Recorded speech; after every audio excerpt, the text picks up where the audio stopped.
आप सभी को मेरा नमस्कार। मैं जितेंद्र कुमार फिर से आपके सामने एक नए वीडियो में नए टॉपिक के साथ में आया हूं।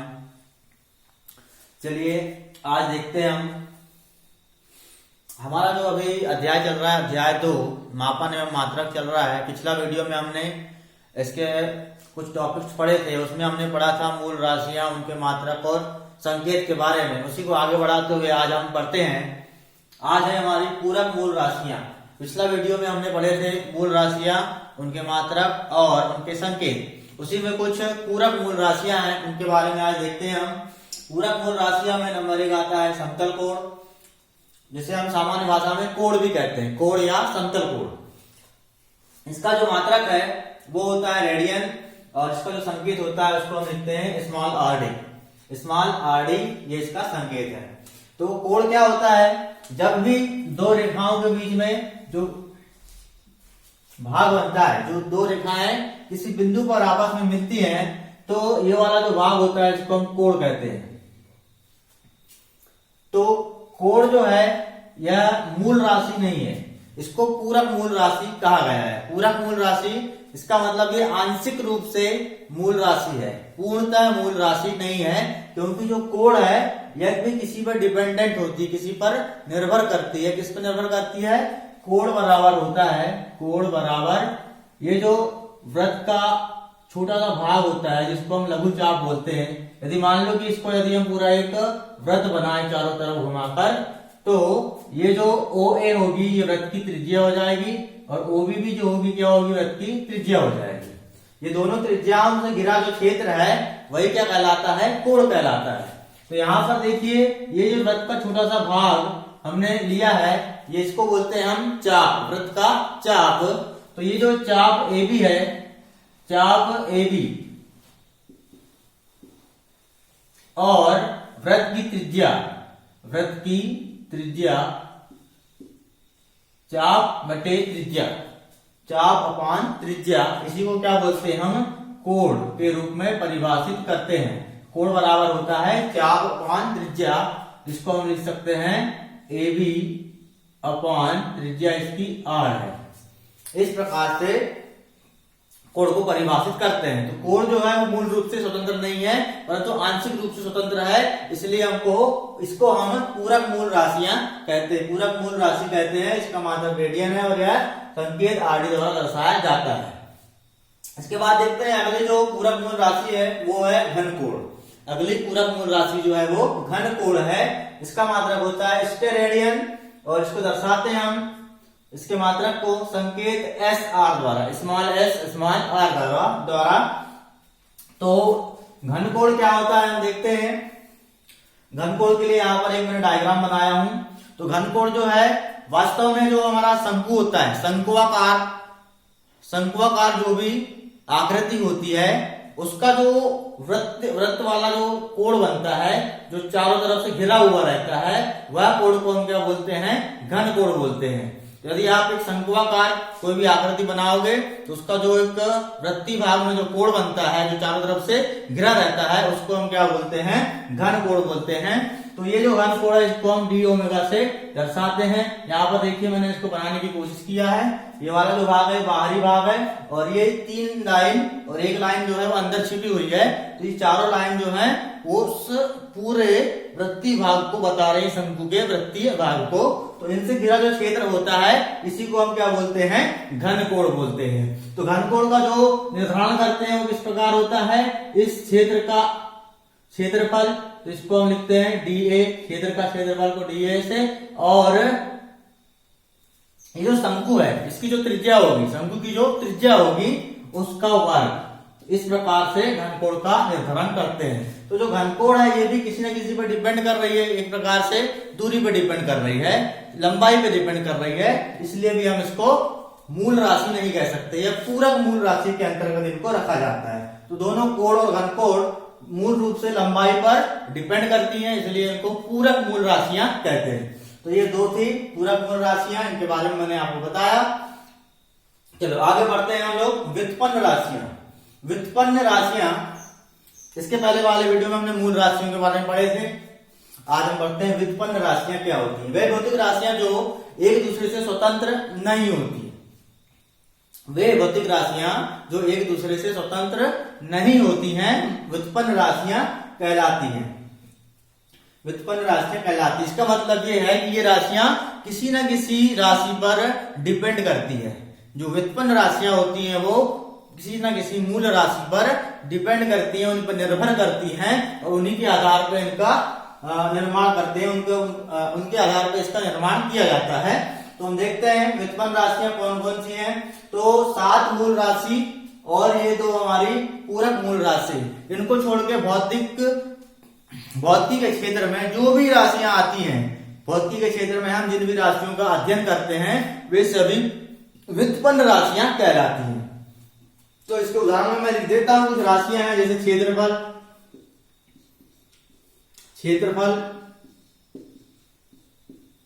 आयतन,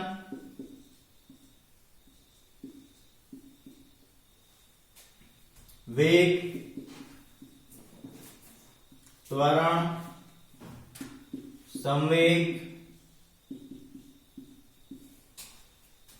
बल, कार्य, ऊर्जा, शक्ति,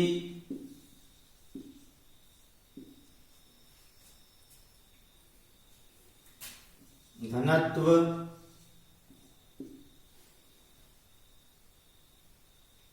इसके अलावा बहुत सारी राशियां आती हैं जिनको हम व्युत्पन्न राशियां कहते हैं आदि।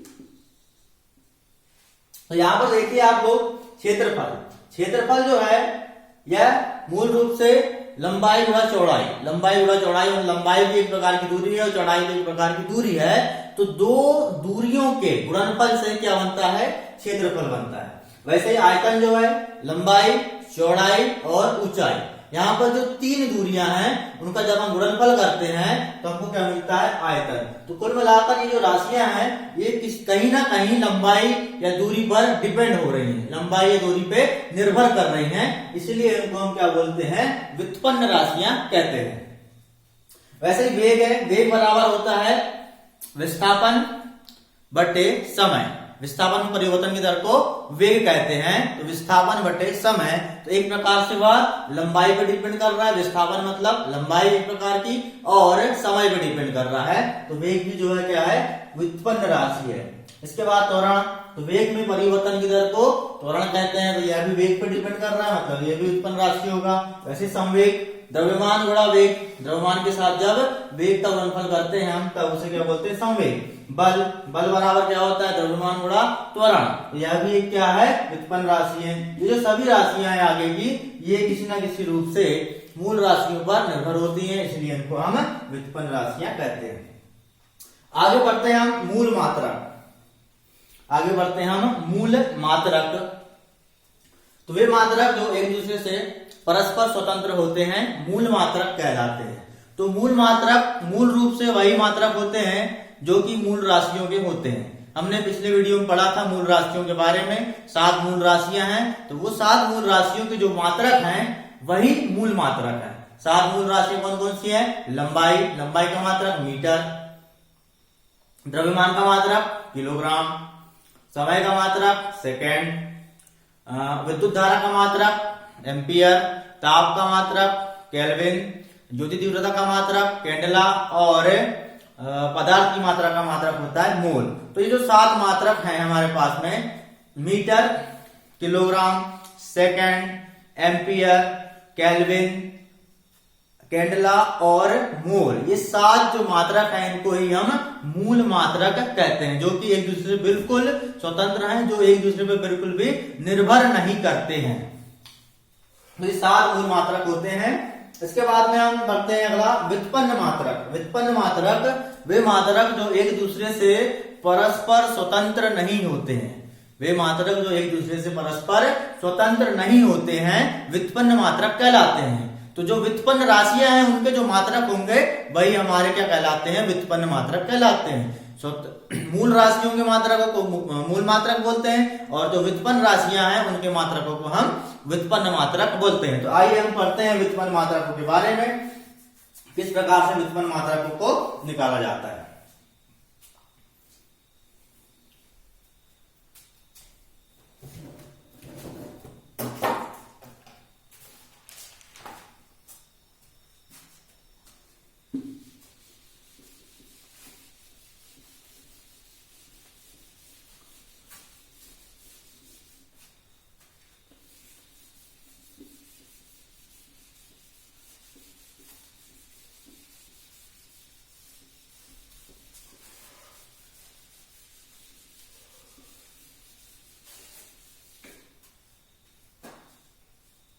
चलिए देखते हैं व्युत्पन्न मात्रक के उदाहरण।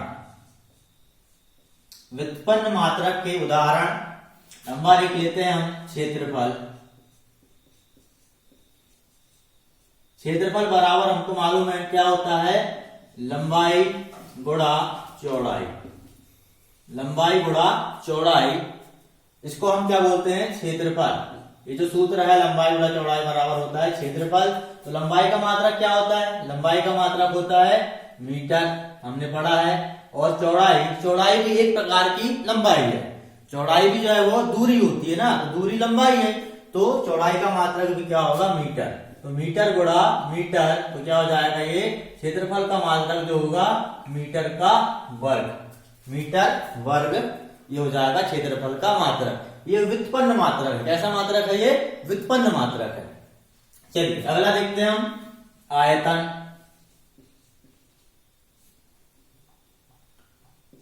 आयतन में क्या आता है, लंबाई गुणा चौड़ाई गुणा ऊंचाई। 3 चीज आती है इसमें, लंबाई चौड़ाई ऊंचाई। लंबाई भी दूरी है, चौड़ाई भी दूरी है, ऊंचाई भी दूरी, तीनों यहाँ पर दूरियां हैं। इसका जो मात्रक हो जाएगा मीटर, लंबाई का मात्रक मीटर, चौड़ाई का मात्रक भी मीटर और ऊंचाई का मात्रक भी मीटर ही होता है। तो कुल मिलाके मीटर का 3 बार गुणा होगा, तो क्या हो जाएगा, मीटर का घन। मीटर का घन, मीटर की घात 3 या मीटर का घन, यह क्या हो जाएगा हमारा आयतन का मात्रक। इसके बाद देखते हैं हम घनत्व। घनत्व, इसका जो सूत्र होता है वह होता है द्रव्यमान बटे आयतन। घनत्व बराबर होता है द्रव्यमान बटे आयतन। तो द्रव्यमान का मात्रक तो हमको मालूम है, इसका मात्रक होता है किलोग्राम। किलोग्राम को मैं केजी लिख रहा हूं यहाँ पे, किलोग्राम अपान आयतन का मात्रक क्या होता है, मीटर की घात 3 मतलब मीटर क्यूब। तो जो घनत्व है उसका मात्रक क्या हो जाएगा, किलोग्राम मीटर की घात ऋण 3। जब ये m की घात 3, मीटर की घात 3 को ऊपर ले जाएंगे हम अंश में, तो धनात्मक राशि जो है ये विपरीत चिन्ह हो जाएगा इसका, तो ऋणात्मक हो जाएगी। तो किलोग्राम मीटर की घात ऋण 3 हो जाएगा। ये हो जाएगा हमारा, इसका मात्रक है ये घनत्व का। अब देखते हैं यहां पर हम इसके बाद में वेग। वेग का मात्रक क्या होता है, वेग का सूत्र विस्थापन बटे समय। इसको ऐसा बोलते हैं, वेग बराबर विस्थापन में परिवर्तित समय, समयांतर। तो इसमें देखते हैं विस्थापन भी एक प्रकार की लंबाई है। इसका जो मात्रक होता है विस्थापन का वो होता है मीटर अपॉन समय का मात्रक जो होता है वो होता है सेकेंड। तो इसका जो मात्रक हो जाएगा वेग का वो क्या हो जाएगा, मीटर प्रति सेकेंड। मीटर प्रति सेकेंड, इसको जब हम सही करके लिखेंगे तो ये हो जाएगा मीटर सेकेंड की घात ऋण 1। ये जो समय है सेकेंड, इसको जब हम ऊपर ले जाएंगे इसकी घात जो है ऋणात्मक हो जाएगी, तो ये हो जाएगा ms-1। ये किसका है, वेग का मात्रक है, मीटर सेकेंड की घात -1। या फिर इसको ऐसा बोल सकते हैं मीटर अपॉन सेकेंड, मीटर प्रति सेकेंड, मीटर पर सेकेंड, इस प्रकार से भी इसको कह सकते हैं। चलिए अगला देखते हैं हम, वेग के बाद आता है संवेग। वेग के बाद आता है संवेग। संवेग का सूत्र होता है द्रव्यमान गुणा वेग। संवेग बराबर होता है द्रव्यमान गुणा वेग। तो इसका जो मात्रक हो जाएगा, द्रव्यमान का मात्रक होता है किलोग्राम मतलब केजी, और इसके गुणे में हो जाएगा वेग का मात्रक। अब भी हमने निकाला ऊपर ms-1, तो जो कहना चाहिए हमारा संवेग का जो मात्रक है हो जाएगा kg ms-1, ये संवेग का हो जाएगा किलोग्राम मीटर सेकंड की घात ऋण 1। अगला देखते हैं हम चाल। चाल बराबर होता है दूरी में परिवर्तन की दर को चाल बोलते हैं। तो दूरी बटे समय, ये हमारा चाल का सूत्र है। दूरी का मात्रक क्या होता है m मीटर और समय का मात्रक होता है सेकंड, तो ये मीटर अपॉन सेकंड हो जाएगा। तो यहाँ पर इनका मात्रक जो जाएगा ms-1 हो जाएगा। इसका मतलब देखिए यहाँ पर जो वेग है जो चाल है दोनों का सूत्र भी लगभग सेम होता है, इनका मात्रक भी सेम होता है। वेग सदिश राशि है, चाल अदिश राशि है, बस इतना अंतर है, बाकी सब उसमें सेम होता है। तो दोनों के मात्रक एक से हैं। अगला देखते हैं हम यहाँ पे त्वरण। त्वरण बराबर होता है वेग में परिवर्तन बटे समयांतर। वेग में परिवर्तन बटे समयांतर, वेग बटे समय बराबर त्वरण। तो वेग का मात्रक क्या होता है अभी हमने पढ़ा, ये होता है ms-1, ms-1 ये वेग का मात्रक हो जाएगा। इसके बाद में समय का मात्रक क्या होता है s। अब देखिए यहाँ पे s की घात यहाँ 1 है, जब s की घात 1 ऊपर जाएगा तो क्या हो जाएगा यहाँ पे m s की घात ऋण 1 पहले से था और ऋण 1 ये ऊपर जाके ऋण 1 हो जाएगा। तो जब आधार समान होता है तो जो घातें हो क्या हो जाती है गुणे में आपस में जुड़ जाती है। जब किसी चीज का आधार जो है वो एक सा रहेगा तो उनकी जो घात हैं वो आपस में जुड़ जाएंगे। ये आपने पढ़ा होगा गणित में। तो यहाँ पर भी हम देखिए क्या होगा, s की घात यहाँ पे ऋण 1 है और ये वाली ऊपर ले जाएंगे तो ये हो जाएगा s की घात ऋण 1। तो अब यहाँ पे आधार दोनों का एक सा है तो इनकी घात जो है जुड़ जाएंगे आपस में। मतलब इसको क्या लिख सकते हैं हम, इसको लिख सकते हैं s की घात ऋण 2 या s की घात ऋण 2। इस प्रकार से ms की घात ऋण 2 क्या हो जाएगा, त्वरण का मात्रक हो जाएगा। मीटर सेकेंड की घात -2, इसी को बोलते हैं हम मीटर प्रति सेकेंड की घात 2। ऐसा इस प्रकार से मीटर अपॉन सेकेंड की घात 2। अब देखते हैं हम आगे। अगला जो है बल, अगला आता है बल। बल बराबर होता है द्रव्यमान गुणा त्वरण, ये इसका सूत्र है। तो यहाँ पर देख लीजिए द्रव्यमान का मात्रक क्या होता है kg, द्रव्यमान का मात्रक kg होता है और त्वरण का मात्रक क्या होता है अभी निकाला है हमने, इसको भी उत्पन्न किया है त्वरण का मात्रक को। तो त्वरण का मात्रक जो है ये है ms-2। इस प्रकार से लिख